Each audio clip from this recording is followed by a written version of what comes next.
સુરત શહેરમાં વાહન ચોરી તથા મોબાઈલ ચોરીના ગુનાના આરોપીઓને ગણતરીના કલાકોમાં પકડી પાડતી સંપૂર્ણ મુદ્દામાલ રિકવર કરતી Saroli police in-charge police commissioner સાહેબશ્રી તથા ખાસ પોલીસ કમિશનર શ્રી સેક્ટર 1 તથા નાયબ પોલીસ કમિશનર શ્રી ઝોન 1 તથા મદદનીશ police commissioner Shri B division Surat શહેરનાઓએ મોબાઈલ સ્નેચિંગ તથા વાહન ચોરીના અનડિટેક્ટ ગુનાઓ ડિટેક્ટ કરવા માટે સૂચના કરેલ હોય જે સૂચના અને માર્ગદર્શનના આધારે police inspector Shri SR Vekariya સાહેબ તથા સર્વેલન્સ સ્ટાફના police sub inspector HL Desai સાહેબ તથા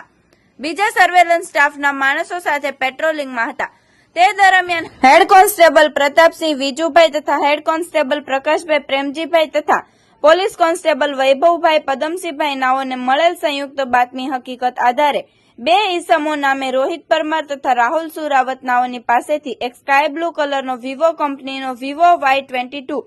મોડલનો મોબાઈલ ફોન જેની કિંમત ₹10,000 તથા કાળા કલરની હીરો કંપનીની Splendor motorcycle register number MP69ME9893 જેની કિંમત ₹50,000 મળી કુલ કિંમત ₹60,000ની મત્તાનો મુદ્દામાલ પકડી પાડી ભારતીય નાગરિક સુરક્ષા સંહિતા કલમ 106 મુજબ તપાસ અર્થે કબજે કરી વધુ તપાસ હાથ ધરતા આ કામના ફરિયાદી શ્રી અંતિમ રાઘુ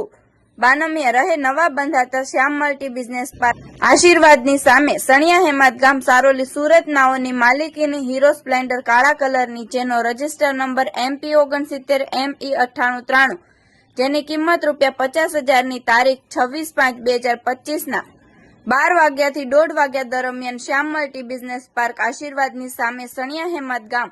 પાર્ક કરેલી હતી। તે કોઈ અજાણ્યો ચોર ઈસમ ડુપ્લિકેટ ચાવી વડે અગર કોઈ રીતે લોક ખોલી તેમજ ફરિયાદી શ્રી નવા બંધાતા બિલ્ડિંગની બહાર સૂતેલા ત્યાંથી વિવો કંપનીનો Y22 મોડેલ સ્કાય બ્લુ કલરનો મોબાઈલ ફોન ચોરી કરી લઈ